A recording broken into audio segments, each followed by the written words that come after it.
बिस्मिल्लाहिर्रहमानिर्रहीम। अस्सलामु अलैकुम। रोते रह जाओगे जिस दिन सजदे की ताकत नहीं रहोगी।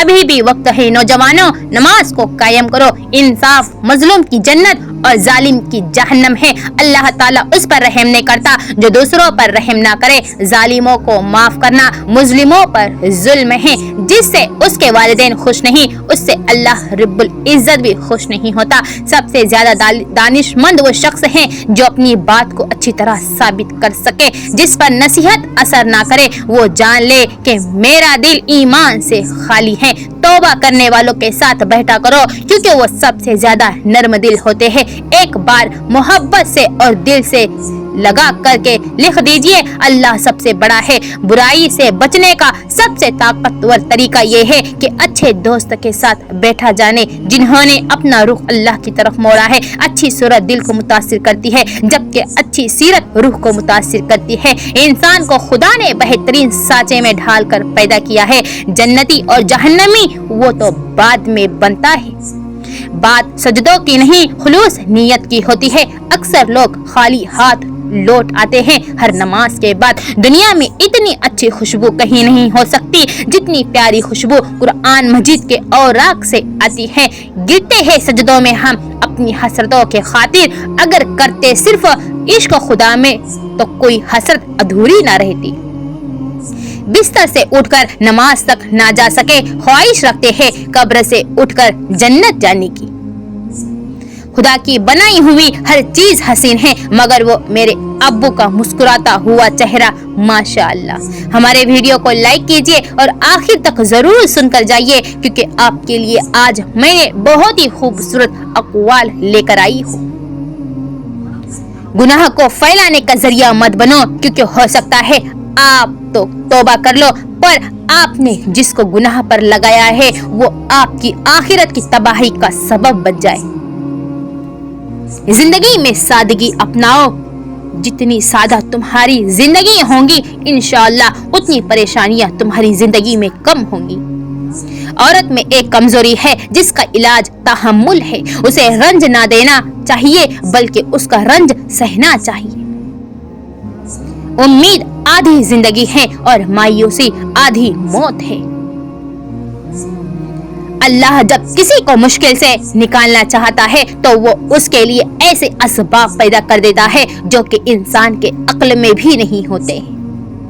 दिल में अफसोस, आंखों में नमी सी रहती है। जिंदगी में शायद कोई कैसी रहती है। मुझसे रूठ जाते हैं अक्सर अपने वसी, शायद मेरे खुलूस में कमी सी रहती है। अगर रास्ता खूबसूरत है तो मालूम करो कि किस मंजिल को जाता है, लेकिन अगर मंजिल खूबसूरत है तो रास्ते की परवाह न करो।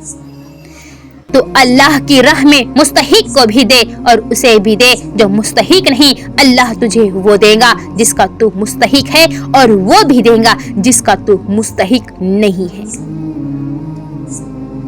मेरा अल्लाह तो वो है जो अपने करीब बुलाता है और दूर जाने पर नाराज नहीं होता बल्कि वापस आने का रास्ता हमें दिखाता है। तुम में से बेहतरीन इंसान वो है जो खुद कुरान सीखे और दूसरों को कुरान सिखाए। वालिदैन के लिए दुआ, ऐ अल्लाह उन पर वैसे ही रहम फरमा जैसे उन्होंने मेरे बचपन में मेरी परवरिश की। मुझे कुन से कर तू करीब तर, मुझे अपने दर की खुदाई दे। मुझे इस जहां से गर्ज किया, मुझे उस जहां की रसाई दे। अल्लाह जब किसी को मुश्किल से निकालना चाहता है तो वो उसके लिए ऐसे चीजें पैदा कर देता है जो कि उसके अक्ल में भी नहीं होती। अच्छे लोगों की निशानी खुश कलामी है। हमारे और काफिरों के दरमियान फर्क नमाज है। जिसने नमाज छोड़ दी उसने कुफ्र किया। नमाज वो वाहिद हुक्म है जिसे अल्लाह ने आसमान से वही के जरिए नहीं उतारा बल्कि अपने महबूब हजरत मोहम्मद सल्लल्लाहु अलैहि वसल्लम को आसमान पर बुलाकर तोहफे में दिया। जो दोस्त मुश्किल में के वक्त में काम ना आए उससे बचो क्योंकि वो तुम्हारा सबसे बड़ा दुश्मन है। जब मुझे पता चला कि महल के बिस्तर और खाली जमीन पर सोने वालों के ख्वाब एक जैसे और कब्र में भी قبر بھی ایک جیسی ہوتی ہے تو مجھے اللہ کے انصاف پر یقین آ گیا۔ کسی کی پہچان علم سے نہیں ہوتی بلکہ ادب سے ہوتی ہے، کیونکہ علم تو ابلیس کے پاس بھی بہت تھا لیکن ابلیس ادب سے محروم تھا۔ وہ دعوت سب سے بدتر ہے جس میں امیر بلائے جائے اور مسکینوں کو نہ بلایا جائے۔ کسی شخص کا آپ پر اعتماد کرنا آپ کے لیے باعث فخر ہے، اور آپ پر جب کوئی اعتماد کرے تو کوشش کرے اس کا مان رکھیے۔ ہمیشہ اخلاق سے بات کرو، کیونکہ انسان پر سب سے زیادہ مصیبتیں اس کی زبان کی وجہ سے ہی آتی ہیں۔ منافقین کی نشانیاں: جب وہ بولے تو جھوٹ بولے، جب وہ وعدہ کرے تو وعدہ خلافی کرے، امانت میں وہ خیانت کرے۔ رشتوں کی رسی کمزور تب ہوتی ہے جب انسان غلط فہمی میں پیدا ہونے والے سوالوں کا جواب بھی خود ہی بنا لیتا ہے۔ غصہ اور قانون دونوں بہت سمجھدار ہے، کمزور کو دبا دیتے ہیں اور طاقتور سے دب جاتے ہیں۔ فرمان مصطفیٰ صلی اللہ علیہ وسلم: شرک کے بعد بدترین گناہ مخلوق خدا کو عذاب پہنچانا ہے۔ تھوڑی سی تھکاوٹ پر نماز نہ چھوڑو، اے مومن، ان سے کچھ سیکھ جنہوں نے جسم میں خنجر ہوتے ہوئے بھی آخری سجدہ کبھی نہ چھوڑا۔ کوئی کمزور شخص تمہاری بے عزتی کرے تو اسے بخش دو، بہادروں کا کام معاف کر دینا ہے، اور معاف کرنے والا اللہ کو بہت زیادہ پسند ہے۔ جس کا دل اللہ کے خوف سے خالی ہو اس کا گھر رحمتوں سے نہیں بھر سکتا۔ جو اللہ چاہتا ہے پھر ایک وقت ایسا آتا ہے جب دل کی ساری خواہشات ختم ہو جاتی ہے اور دل چاہتا ہے کہ بس وہی ہو جو اللہ چاہتا ہے۔ والدین وہ درخت ہیں جو پھل دے نہ دے سایہ ہمیں ضرور دیتے ہیں۔ انسان کی پہچان اچھا لباس نہیں بلکہ اچھا اخلاق اور اس کا ایمان ہے۔ اپنا غم کسی دوسرے کو مت سناؤ، اس سے دشمن خوش، دوست پریشان اور اللہ پاک ناراض ہوتا ہے۔ محبت اگر عیب سے دیکھتی تو اللہ کبھی ہماری طرف نہ دیکھتا۔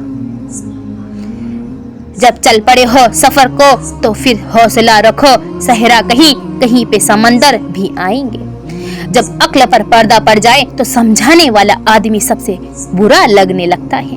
کیوں مانگتے ہو اوروں کے دربار سے؟ ایسا کون سا کام ہے جو نہیں ہوتا تیرے پروردگار سے؟ ہم سفر وہ دینا یا رب جو مجھے تیری راہ میں غافل نہ کرے۔ خوشبو بتاتی تھی کہ محمد صلی اللہ علیہ وسلم یہاں سے گزرے ہیں۔ تقویٰ کی بدولت انسان کی زبان سے صرف اللہ کا ذکر نکلتا ہے جو دل کو سکون دیتا ہے۔ صبر کا سفر تھوڑا سخت ہوتا ہے مگر اس کا انعام بہت بڑا ہوتا ہے۔ سچی محبت نکاح کے راستے پہ لے جاتی ہے، گناہ کے راستے پہ نہیں۔ ہمارے چینل کو ضرور سبسکرائب کرے۔ شب برات میں دروازے کھلے ہیں، مانگنے والے آج خالی نہ جائیں گے۔ ماں باپ کے سائے کی ناقدری نہ کر، دھوپ کاٹیں گی بہت جب یہ شجر کٹ جائیں گے۔ باپ کا اچانک چھوڑ جانا دنیا کا ایسا غم ہے جو اولاد کی آنکھوں میں ہمیشہ کے لیے ٹھہر جاتا ہے۔ اگر والدین کے لیے کچھ کرنا چاہتے ہو تو کم از کم اتنا کیجئے کہ آپ کی وجہ سے کوئی ان کی تربیت پہ انگلی نہ اٹھائے۔ چاہے کتنا ہی برا ہو مگر گھر کا سب سے مضبوط ستون باپ ہی ہوتا ہے۔ عورت کی مہارت فقط یہ نہیں کہ وہ اچھا کھانا پکا لے بلکہ اس کی اصل